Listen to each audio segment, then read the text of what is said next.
Hello friends, welcome to जेनिक J study.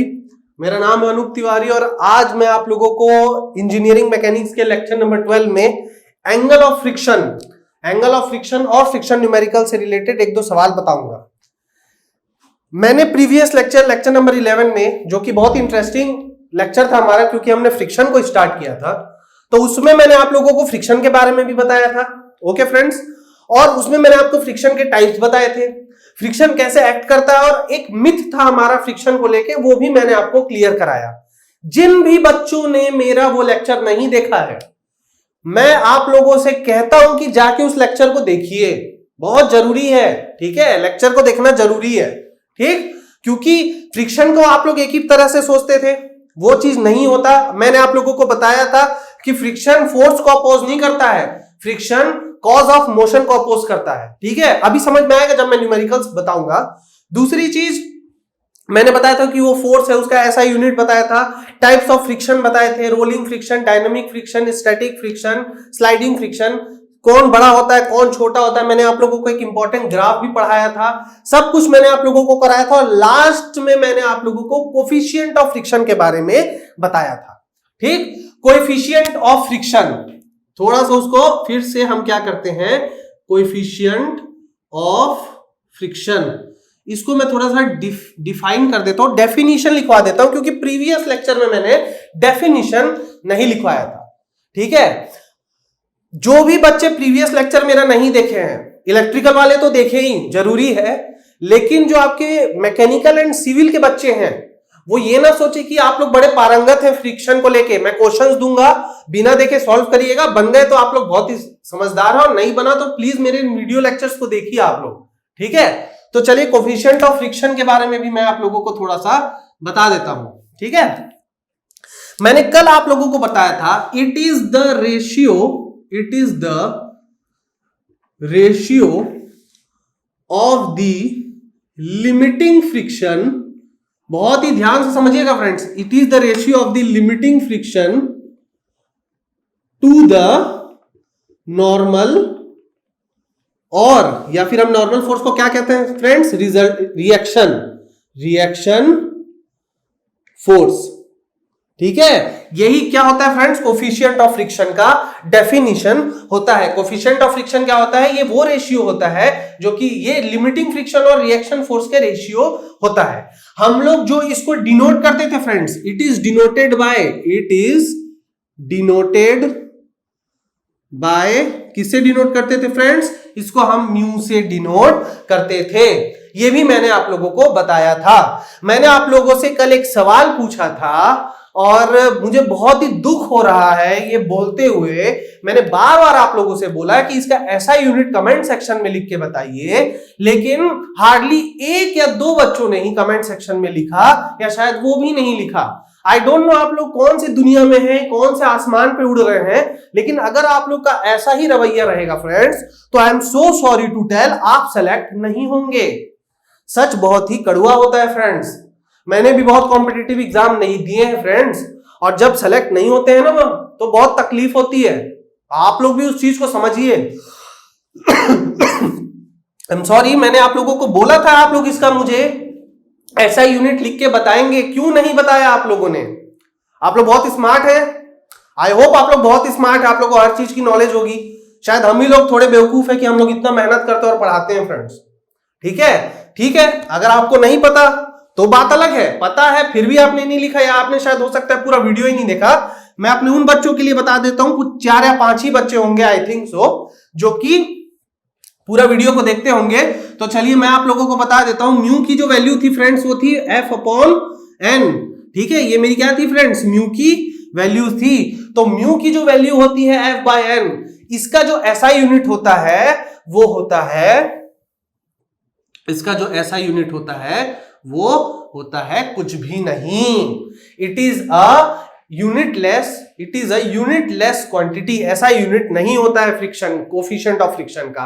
क्यों friends, क्योंकि जो लिमिटिंग फ्रिक्शन है, लिमिटिंग फ्रिक्शन भी क्या है, फोर्स है, और जो रिएक्शन है वो भी क्या है फ्रेंड्स, फोर्स है। तो अगर दोनों को मैं क्या करूंगा, दोनों को मैं रेशियो में लूंगा तो दोनों के SI यूनिट कैंसल हो जाएंगे। आई होप आप लोगों को समझ में आ रहा होगा, ठीक है। तो चलिए, जो मैंने इसके बारे में आप लोगों को इतना बेसिक्स बता दिया था, ठीक है। तो जो आप लोगों को म्यू की वैल्यू दी जाएगी न्यूमेरिकल्स में, वो in the form of decimals दी जाएगी, 0.1, 0.2, 0.3। तो हम न्यूमेरिकल्स देखेंगे तो हम उसको सॉल्व करेंगे। अब यहां पे जो इंपॉर्टेंट चीज है जो मैं आप लोगों को आज पढ़ाने वाला हूं, वो मैं पढ़ाऊंगा आप लोगों को एंगल ऑफ फ्रिक्शन के बारे में। क्या है फ्रेंड्स? Angle of friction. चल समझते हैं एंगल ऑफ फ्रिक्शन क्या होता है। चलिए, एंगल ऑफ फ्रिक्शन, ठीक है। चलिए समझते हैं इसको। जिनको हर चीज का नॉलेज है फ्रेंड्स, वो मेरे वीडियोस ना देखें, जो कुछ सीखना चाहते हैं वो मेरे वीडियोस देखें, ठीक है, क्योंकि सीखने को तो मिलेगा। ओके, देखिए फ्रेंड्स, क्या होता है फ्रिक्शन, जरूरी नहीं है कि जो भी हमारे ऑब्जेक्ट और सरफेस पे लगता है तो सरफेस हमेशा आपका हॉरिजॉन्टल स्टेट में। बहुत ही ध्यान से समझिए फ्रेंड्स, आपका सरफेस, जो सरफेस पे हम बॉडी को रेस्ट में रखे हैं, जिस सरफेस पे बॉडी वर्ज ऑफ मोशन के कंडीशन में है या फिर मोशन कर रही है, तो जरूरी नहीं है कि आपका जो सरफेस हो वो हमेशा कैसा हो, हॉरिजॉन्टल ही हो। आपका सरफेस इंक्लाइंड भी हो सकता है, आपका सरफेस वर्टिकल भी हो सकता है फ्रेंड्स, ठीक है। चलिए समझते हैं थोड़ा इसको। ये मेरा एक सरफेस है फ्रेंड, देखिए ये मेरा एक हॉरिजॉन्टल सरफेस है, और ये जो है मेरा फ्रेंड्स, ये वाला ये मेरा कैसा है फ्रेंड्स, इंक्लाइंड सरफेस है, ठीक है। मैं मानता हूं इस सरफेस में मैंने क्या रखा है, एक बॉडी को मैंने प्लेस किया है, ठीक। अभी मैं ये मान के चल रहा हूं कि मेरी जो बॉडी है रेस्ट की कंडीशन में है, ठीक है। थोड़ा सा अगर मेरा, या इस एंगल को मैं मान लेता हूं अल्फा, ठीक, इस एंगल को मैं मान लेता हूं अल्फा, मतलब ये जो मेरा प्लेन है ये हॉरिजॉन्टल से कितने डिग्री पर इंक्लाइंड है, अल्फा डिग्री पर इंक्लाइंड है। ओके, मैंने यहां पे एक बॉडी रखी है, ये बॉडी मेरी कैसी कंडीशन में है, ये बॉडी मेरी रेस्ट की कंडीशन में है, मैं इसको मान लेता हूं ये रेस्ट की कंडीशन में है। और जो हमारा, तो देखिए फ्रेंड, अगर ये बॉडी आपका इंक्लाइन में है तो क्या ये सरफेस के साथ कांटेक्ट पे तो है? अगर सरफेस के साथ कांटेक्ट पे है तो, क्योंकि यहां पे ये बॉडी रेस्ट में है, देखिए ये बॉडी पर क्या क्या फोर्स लग रहा होगा। अगर मैं आप लोगों से पूछूं कि फ्रेंड्स बताइए इस बॉडी पे क्या क्या फोर्स लग रहा होगा, तो आप लोग मुझे बोलेंगे कि सर एक फोर्स लगेगा डाउनवर्ड डायरेक्शन में, एक फोर्स लगेगा मेरा डाउनवर्ड डायरेक्शन में, जो होगा उसका वेट, बिल्कुल होगा फ्रेंड्स। एक ये अपने वेट की वजह से यहां खसकना चाह रहा होगा, अपनी वेट की वजह से ये बॉडी, मैंने क्या बोला, ये बॉडी अभी रेस्ट में है, लेकिन क्योंकि ये कुछ डिग्री इंक्लाइंड है, तो आप लोगों को पता है जब भी आप इंक्लाइंड सरफेस पे जाते हैं आप लुढ़कने की कोशिश करते हैं, ठीक है, आप अपने आप को रोकते हैं, ठीक है। तो अगर आप कहीं स्लाइड ना करें तो आप अपने आप को रोकने के लिए क्या करेंगे, फ्रिक्शनल फोर्स लगाएंगे। तो यहां पे फ्रिक्शनल फोर्स भी लग रहा होगा फ्रेंड्स, ठीक है, ये रहा आपका फ्रिक्शनल फोर्स। ओके फ्रेंड्स, इस बॉडी पर इस सरफेस की वजह से एक नॉर्मल रिएक्शन भी लगता है, जो कि कहां होता है, इस प्लेन के परपेंडिकुलर रहता है, जो कि हम n लिख सकते हैं, या फिर हम क्या लिख सकते हैं, r। आपको जैसे सूटेबल हो, मेरी आदत है r लिखने की, ठीक है। बट जनरली बच्चे कंफ्यूज हो जाते हैं, रिजल्टेंट समझने लग जाते हैं। रिजल्टेंट नहीं है फ्रेंड्स, ये रिएक्शन फोर्स है, रिजल्टेंट अलग है, वो system and resolution of force में हमने पढ़ा दिया, उसका चैप्टर खत्म हो चुका है।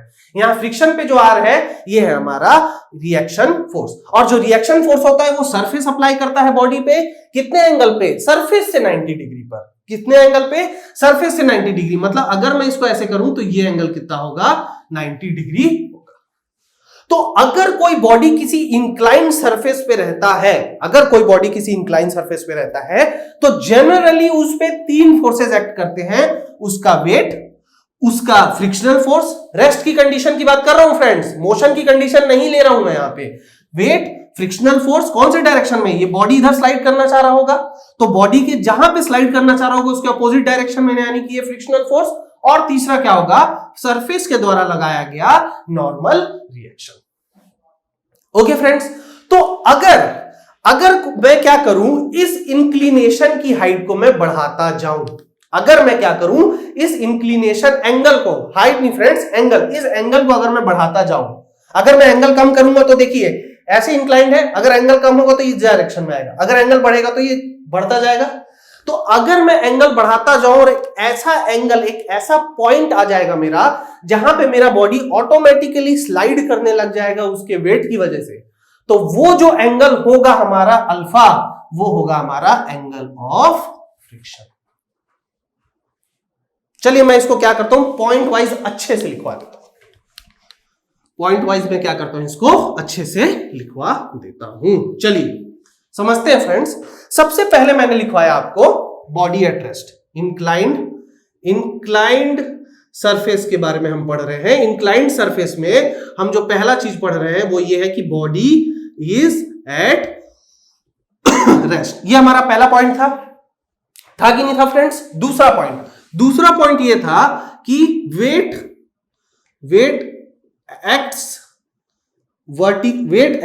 On the body. वेट लग रहा है फ्रेंड्स, देखिए हर बॉडी का मास होता है, मास होगा तो उसका क्या होगा, वेट तो होगा, और वो कहां लगेगा, वो हमेशा वर्टिकली डाउनवर्ड डायरेक्शन पे लगेगा फ्रेंड, चाहे वो हॉरिजॉन्टली रखा हो या किसी इंक्लाइंड प्लेन पे रखा हो या किसी वर्टिकल प्लेन पे लटक रहा हो, I don't care.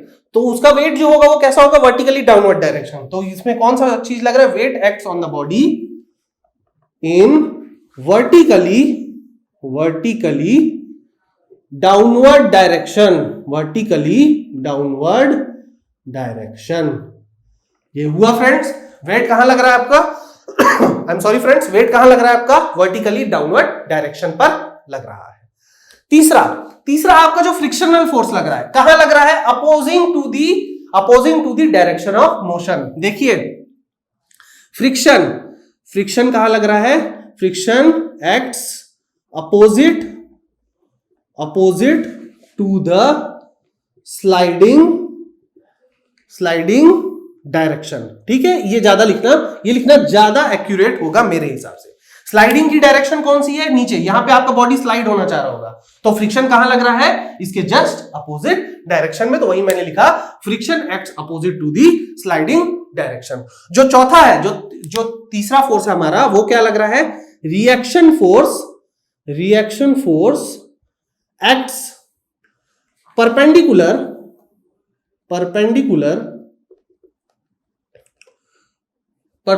To the inclined plane लिखना चाहिए friends, to the inclined plane on the body. तो ये चीजें हमारी लग रही हैं। हमारा क्या लग रहा है, वेट लग रहा है, फ्रिक्शनल फोर्स लग रहा है, हमारा रिएक्शन फोर्स लग रहा है, और बॉडी रेस्ट की कंडीशन पे है। और एंगल क्या है, एंगल है इंक्लिनेशन ऑफ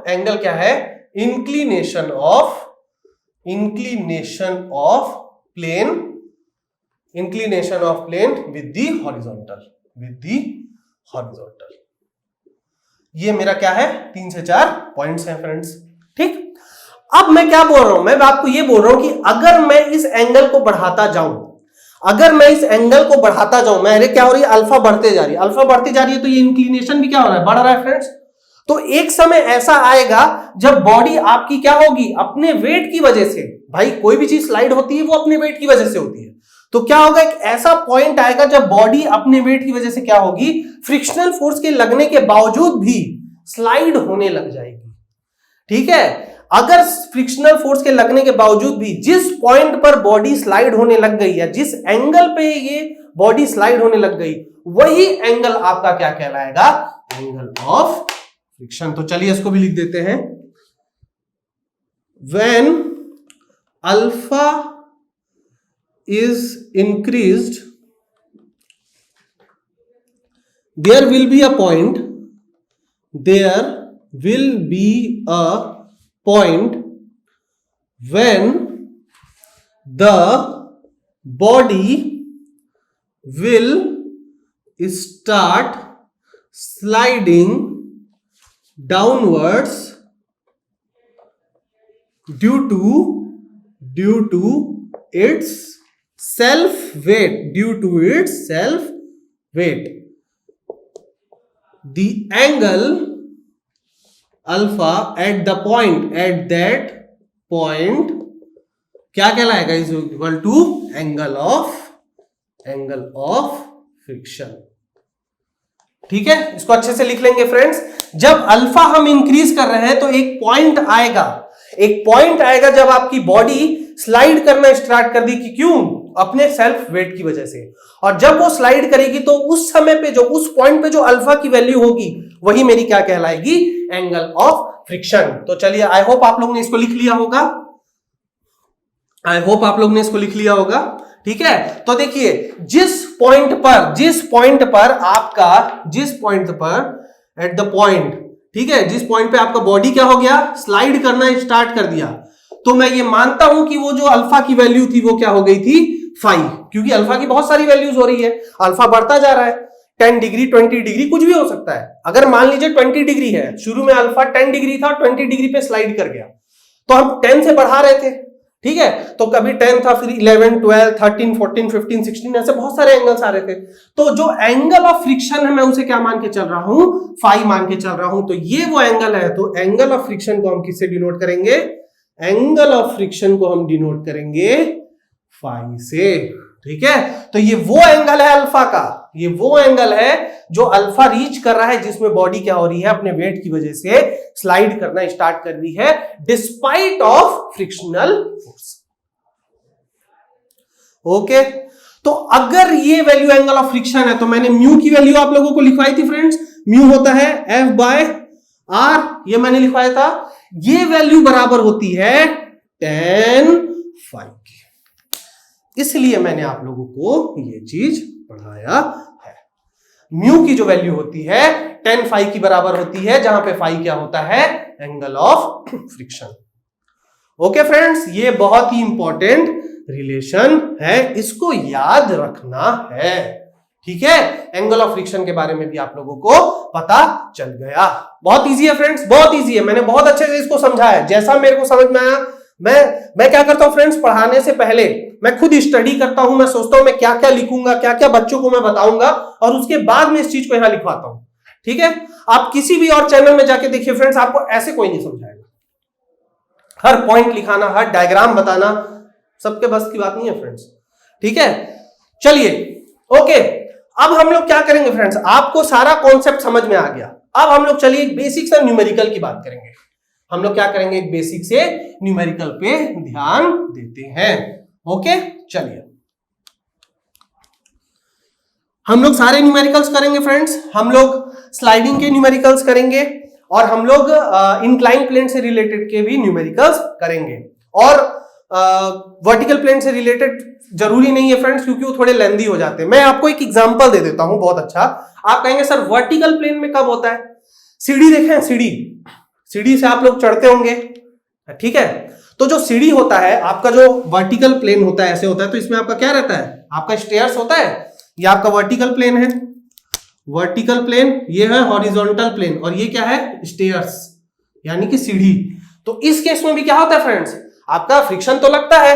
अगर आप यहां पे चढ़े हैं, ठीक है, बहुत अच्छा नहीं दिख रहा है, इंसान जैसा तो नहीं दिख रहा है, बट अगर आप इसमें चढ़े हैं तो आप ध्यान दीजिए कि आपका वेट यहां लग रहा है, तो फ्रिक्शन कहां लग रहा होगा? फ्रिक्शन यहां लग रहा होगा।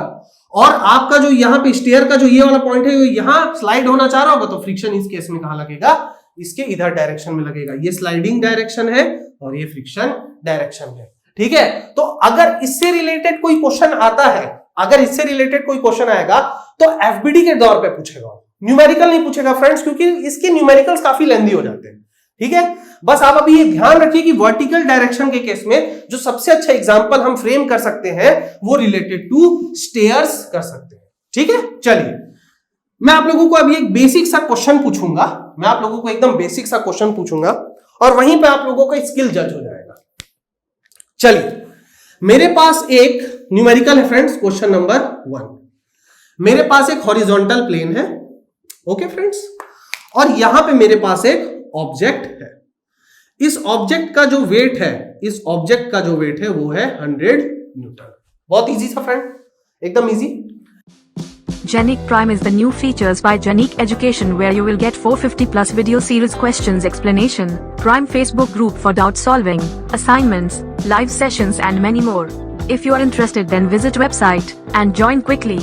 For any query, call on 9837933283. यहां पे मैं फोर्स अप्लाई कर रहा हूं, यहां पे मैं फोर्स लगा रहा हूं, यहां पे ये मैं फोर्स लगा रहा हूं फ्रेंड्स, फोर्स लगा रहा हूं मैं 5 न्यूटन।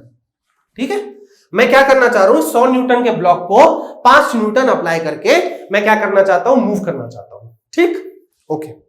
यहां पे जो कोफिशिएंट ऑफ फ्रिक्शन की वैल्यू है, कोफिशिएंट ऑफ फ्रिक्शन म्यू की वैल्यू है वो है 0.1। ठीक है, म्यू की वैल्यू 0.1 है किसके बीच, बॉडी और आपका सरफेस के बीच में। हमेशा ऐसे ही दिया जाएगा, बॉडी और सरफेस के बीच में आप लोगों को क्या दिया जाएगा, फ्रिक्शनल कोफिशिएंट ऑफ फ्रिक्शन की वैल्यू दी जाएगी। ठीक, आपको मुझे बताना है कि क्या बॉडी मेरा स्लाइड करेगा या नहीं। बहुत ही इंटरेस्टिंग क्वेश्चन है फ्रेंड्स ये। ठीक है, बहुत ही इंटरेस्टिंग क्वेश्चन है। चलिए, अगर ये क्वेश्चन आप लोग समझ जाते हैं ना तो फ्रिक्शन बहुत कुछ समझ में आ जाएगा। मैं क्यों आप लोगों को फ्रिक्शन में इतना ध्यान दिला रहा हूं, अभी इस क्वेश्चन से आपको समझ में आ जाएगा। क्वेश्चन एक बार मैं फिर से बता दे रहा हूं। हमारे पास एक बॉडी एक सरफेस के ऊपर है, बॉडी का वेट 100 न्यूटन है, कोफिशिएंट ऑफ फ्रिक्शन की वैल्यू 0.1 है, और जो फोर्स हम लगा रहे हैं एक्सटर्नली 5 न्यूटन का फोर्स लगा रहे हैं। आपको मुझे यह बताना है कि बॉडी मूव करेगा या नहीं, और अगर मूव करेगा तो किस डायरेक्शन में मूव करेगा। ठीक है, find if the body will move or not, ठीक है, और find the direction of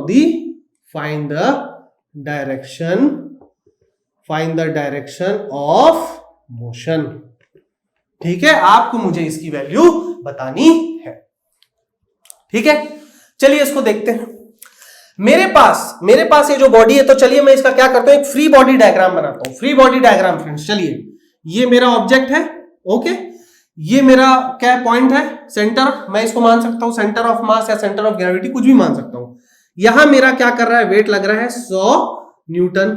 अब ये जो सरफेस है फ्रेंड्स, ये इस पे एक रिएक्शन फोर्स दे रहा होगा कि नहीं दे रहा होगा, एक रिएक्शन फोर्स तो लग रहा होगा फ्रेंड्स। ये रहा मेरा रिएक्शन फोर्स, ये भी सेंटर से ही पास होगा एक्चुअली, ये लग गया मेरा रिएक्शन फोर्स। क्योंकि ऊपर में और कोई भी फोर्स नहीं है, अपवर्ड डायरेक्शन में और कोई भी फोर्स नहीं लग रहा है फ्रॉम द डायग्राम, मैं ये कह सकता हूं कि रिएक्शन फोर्स की भी वैल्यू क्या होगी, 100 न्यूटन होगी। यहां पे फ्रिक्शनल फोर्स लग रहा है कितना, यहां पे फोर्स लग रहा है एक्सटर्नल 5 न्यूटन। ठीक है, अब क्योंकि मैं इसको यहां ढकेलना चाह रहा हूं फ्रेंड्स, तो यहां पे इसका फ्रिक्शन का वैल्यू कितना लग रहा होगा, यहां पे इसका फ्रिक्शन का वैल्यू लग रहा होगा स्मॉल f। अगर मैं इस फ्रिक्शन की वैल्यू निकाल लूं तो शायद मैं ये डिसाइड कर सकता हूं कि बॉडी मेरी मूव होगी या नहीं, और किस डायरेक्शन में मूव होगी।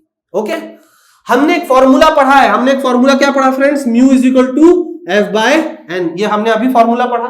Okay, coefficient of friction is equal to friction limiting friction divided by normal reaction.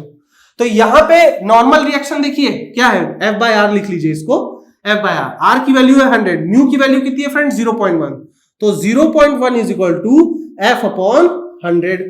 ठीक है फ्रेंड्स, ये क्वेश्चन में दिया हुआ है दोनों का वैल्यू। तो फ्रिक्शनल फोर्स क्या आ गया, फ्रिक्शनल फोर्स आ गया 0.1 into 100 is equal to 10 newton. आ गया फ्रेंड्स, बहुत इजी। तो ये जो फ्रिक्शनल फोर्स की वैल्यू लग रही है फ्रेंड्स, ये कितनी लग रही है, ये लग रही है 10 न्यूटन।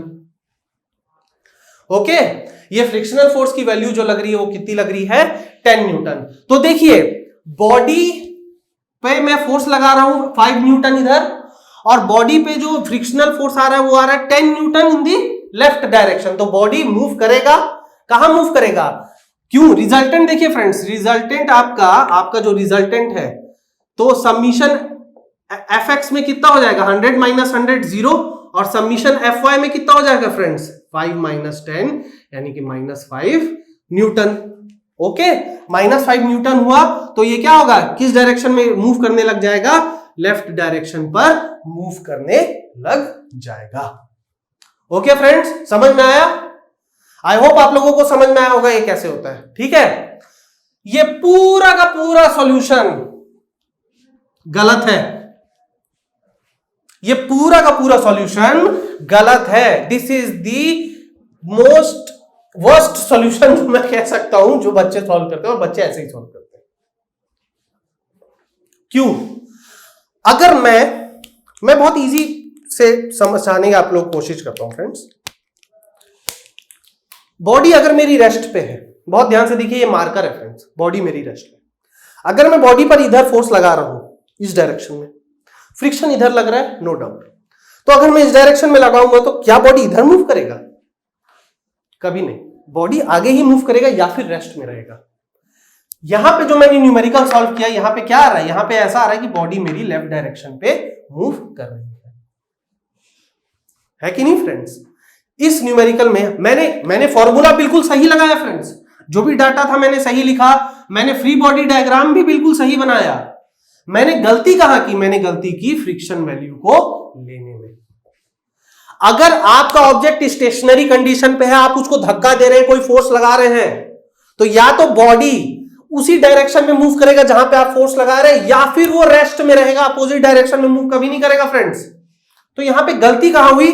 चलिए अब मैं आप लोगों को बताता हूं, ये सॉल्यूशन भी नोट कर लीजिए, पता तो चले गलती क्या है। ठीक, चलिए अब मैं आप लोगों को समझाता हूं गलती कहां हो रही है। चलिए ओके फ्रेंड्स, तो चलिए अब देखते हैं यहां पे हमने गलती क्या की थी और इसका सॉल्यूशन क्या होगा। देखिए फ्रेंड्स, ये हमारी थी बॉडी, ठीक है, यहां पे इसका वेट लग रहा था 100 न्यूटन, बिल्कुल सही है फ्रेंड्स। वेट हमेशा वर्टिकली डाउनवर्ड डायरेक्शन में लगेगा। आपका प्लेन हॉरिजॉन्टल है तो जो रिएक्शन फोर्स है प्लेन के परपेंडिकुलर लगेगा और कितने एंगल पे? 90 डिग्री पे लगेगा। तो ये आपका हो गया रिएक्शन फोर्स, ये आपका ये भी कितना हो गया? 100 न्यूटन, क्योंकि अपवर्ड डायरेक्शन में तो और कोई फोर्स नहीं है।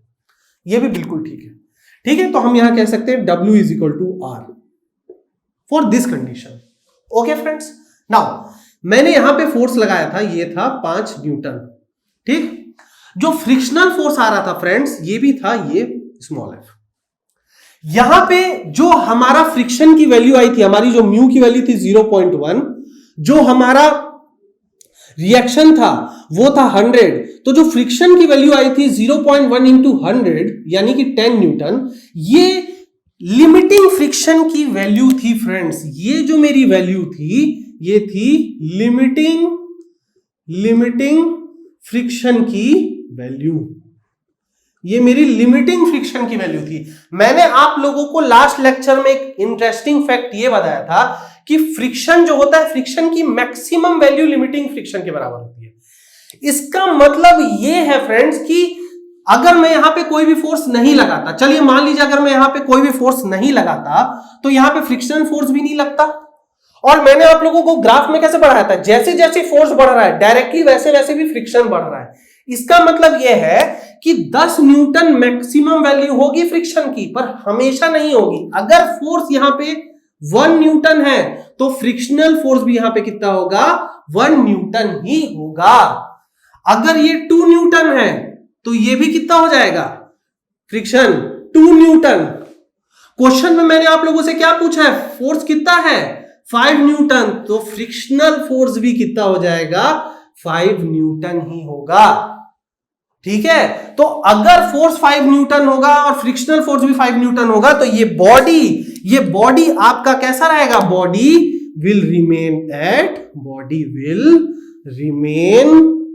At rest. और यही टाइप के क्वेश्चन आपको एग्जाम्स में पूछे जाते हैं। ठीक है फ्रेंड्स, तो ध्यान से समझिए, फ्रिक्शन फोर्स पर 5 है तो ये भी 5 होगा। अच्छा चलिए, फ्रिक्शनल फोर्स, अगर मैं आपका फोर्स जो है, अगर आपका फोर्स 10 न्यूटन है तो फ्रिक्शनल फोर्स भी कितना होगा? फ्रिक्शनल फोर्स भी आपका 10 न्यूटन होगा। ओके, अब मैं क्या कर रहा हूं फ्रेंड्स, अब ध्यान से देखिए, अब मैं यहां पे कुछ करता हूं। अब मैं फोर्स की वैल्यू रख देता हूं, 15 न्यूटन। अब मैंने क्या किया? फोर्स की वैल्यू 15, तो क्या यहां पे फ्रिक्शन फोर्स कितना होगा? यहां पे जो फ्रिक्शन फोर्स होगा ये होगा 10 न्यूटन, क्योंकि फ्रिक्शन की मैक्सिमम वैल्यू, लिमिटिंग फ्रिक्शन की मैक्सिमम वैल्यू कितनी है फ्रेंड्स? 10 न्यूटन।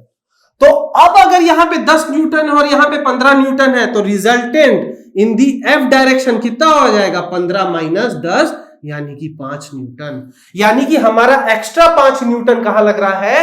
राइट डायरेक्शन पे लग रहा है। तो जो बॉडी होगी इस केस में, यानी कि 10 न्यूटन से ऊपर के केस में बॉडी क्या होगी? मूव करना चालू कर देगी। और बॉडी में जो फ्रिक्शन लग रहा होगा, यानी कि ये जो 10 न्यूटन, ठीक है, ये बन जाएगा मेरा डायनामिक फ्रिक्शन। आई होप आप लोगों को भी ये चीज समझ में आ रहा होगा। आप लोगों को कंफ्यूज नहीं होना है। स्टैटिक फ्रिक्शन, डायनामिक फ्रिक्शन में क्या होगा, ये फ्रिक्शन की वैल्यू कांस्टेंट रहेगी, बदलेगी नहीं, इसलिए जो आपका ग्राफ मैंने बनाया था वो स्ट्रेट चलता जा रहा था। लेकिन स्टैटिक फ्रिक्शन में आपका क्या था, जीरो से लेकर लिमिटिंग फ्रिक्शन तक वो बढ़ती जा रही थी। तो जब तक आपका फोर्स लिमिटिंग फ्रिक्शन के फोर्स तक आता नहीं है तब तक बॉडी रेस्ट में रहेगी। एक बार वो लिमिटिंग फ्रिक्शन के फोर्स को वो एक्सीड कर जाता है अप्लाइड फोर्स की वैल्यू, वहां पे बॉडी आपकी मोशन में आ जाती है और फ्रिक्शन चेंज हो जाता है from static to dynamic friction. I hope friends अब आप लोगों को यहां पे फ्रिक्शन का कॉन्सेप्ट अच्छे से समझ में आ रहा होगा। From the next lectures we will start the numericals, proper numericals of the friction, और कम से कम 2 लेक्चर तो मैं लूंगा इसके न्यूमेरिकल्स पे। मैं हॉरिजॉन्टल सरफेस से रिलेटेड करवाऊंगा और मैं किससे रिलेटेड कराऊंगा, इंक्लाइन प्लेन से रिलेटेड कराऊंगा। ठीक है, इंक्लाइन प्लेन में हम कैसे फ्री बॉडी डायग्राम बना सकते हैं, एक्सिस कैसे लेंगे, वो सब के बारे में मैं आप लोगों को पढ़ाऊंगा और उसके बाद ही हमारा फ्रिक्शन क्या होगा, कंप्लीट होगा। ओके फ्रेंड्स, तो अगर आप लोगों को मेरे ये वीडियो लेक्चर्स अच्छे लग रहे हैं तो प्लीज मेरे वीडियो लेक्चर्स को लाइक करिए, जेनिक जेईई स्टडी को लाइक करिए, सब्सक्राइब करिए, ज्यादा से ज्यादा लोगों तक शेयर करिए और पूरे वीडियोस को देखिए आखिरी तक, तभी तो कॉन्सेप्ट बिल्ड होगा फ्रेंड्स। कॉन्सेप्ट बिल्डअप करिए, ठीक है। कंपटीशन निकालना है किसी भी कीमत पे, सीट के बारे में मत सोचिए, ये चीज आपको यूपीपीएससी एई में भी काम आ जाएगा, या आपको जितने भी स्टेट लेवल के जो एग्जाम्स होते हैं वो सब में काम आएगा। ठीक है, लॉकडाउन के बाद अगर कुछ बच्चों को ऐसा लग रहा है कि नौकरी चाकरी नहीं निकलेगी, तो बेटा आप लोग क्या है, आप लोग अलग दुनिया में हो। क्या किसी ने ऐसा कहा है कि नौकरी चाकरी नहीं निकलेगी? बिल्कुल निकलेगी, और वहां पे सब पूछा जाएगा। तो एकदम तैयार रखिए, अपने कॉन्सेप्ट पे एकदम पकड़ के रखिए और उसको अच्छे से पढ़ेंगे। ओके, तो चलिए आज का लेक्चर यहीं पे हम लोग खत्म करते हैं। नेक्स्ट लेक्चर से यानी कि कल से हम लोग न्यूमेरिकल्स पे फोकस करेंगे और 2 लेक्चर हम प्रॉपर्ली न्यूमेरिकल्स पे देंगे। उसके बाद हम फ्रिक्शन को फिनिश करेंगे और पूरा पढ़ने के बाद आपसे सारे न्यूमेरिकल बनेंगे बीपीएससी एई इंजीनियरिंग मैकेनिक्स से रिलेटेड। ओके फ्रेंड्स, तो चलिए इसको यहीं कंटिन्यू करते हैं नेक्स्ट लेक्चर से। Thank you.